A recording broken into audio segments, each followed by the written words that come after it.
In Parkinson's disease, for many, many decades, really focused on dopamine repletion.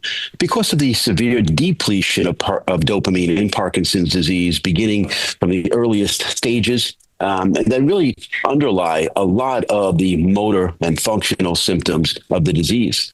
We're also aware, though, that there is a lot more than dopamine that's affected in Parkinson's disease, perhaps even decades before. Other neurochemicals, other targets, dysfunction in serotonin and acetylcholine and norepinephrine, and these underlie autonomic and neuropsychiatric and enteric and other non-motor symptoms as well. So as our understanding of the widespread degeneration that occurs in Parkinson's disease increases, we look for other targets to try to help motor symptoms and non-motor symptoms, especially if we help motor symptoms. We don't want to worsen non-motor symptoms. We like to help both with a novel target. We know from motor symptoms that the outflow pathways from the striatum, the direct and the indirect pathways, these sort of act as a brake and an accelerator to sort of balance outflow movement in a sense, to have normal mobility, are disturbed in Parkinson's disease due to the dopamine depletion.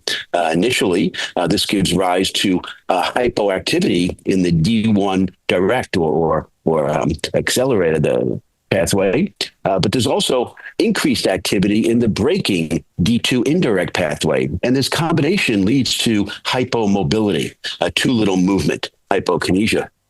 So we try to restore that by giving back dopamine agonists, levodopa that becomes dopamine. But there's other ways of trying to target these pathways because there's other proteins and other receptors that can be looked at. So we've really sought other non-dopaminergic ways over the past a decade or more, looking at other molecules that might interact and help rebalance the direct or indirect pathway. GPR6 is a novel receptor that's on the indirect pathway, and it modulates the outflow of the indirect pathway. It sits on the membrane of the medium spiny neuron.